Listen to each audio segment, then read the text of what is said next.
Hi friends, welcome back to my channel. ఇక అందరూ అయితే శ్రీమంతంలో పాల్గొంటుంటే అప్పుడే ఇక జోష్న అయితే పక్కకి వెళ్తుంది. ఇక ఎవరి పనుల్లో వాళ్ళు ఉండడంతో ఇక వెనకట్ల దీప కూడా వెళ్తుంది.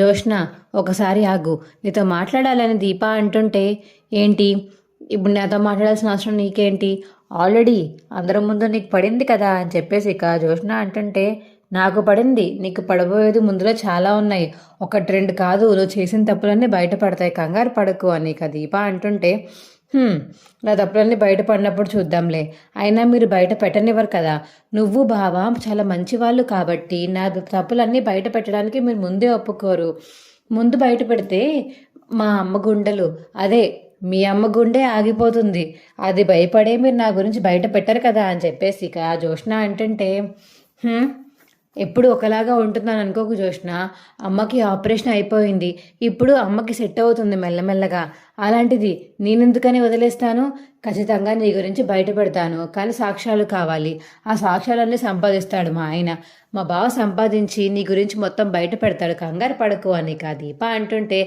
ఆల్ ది బెస్ట్ దీప, నువ్వు బావ బాగా ట్రై చేయండి, నా గురించి బయట పెట్టడానికి ట్రై చేయండి, ఈ లోపల మిమ్మల్ని భూలోకం మీద లేకుండా చేస్తాను, నిన్ను బావని నేను పెళ్లి చేసుకుంటాను అని చెప్పేసి ఇక జోష్న అంటుంటే, అన్ని పగటి కళలు కనకు జోష్న, అన్నీ ఒక్కలాగే ఉండవు, రోజు ఒకలాగే ఉంటుంది అనుకుంటున్నావా, కంగారు పడకు, నీ దగ్గర సాక్ష్యాలు దొరకకుండా ఉంటాయో చూడు, సాక్ష్యాలు దొరికాక అప్పుడు చెప్తాను నీ సంగతి అని చెప్పేసి ఇక మా వీడియో మీకు ఎలా అనిపించిందో కింద కామెంట్ సెక్షన్లో తెలియచేయండి.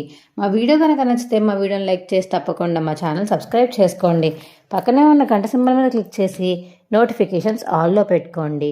అప్పుడే మేము చేసే వీడియోలు మీకు రోజు వస్తుంటాయి. ఈ వీడియోని చివరి వరకు చూసినందుకు చాలా చాలా ధన్యవాదములు. Bye friends.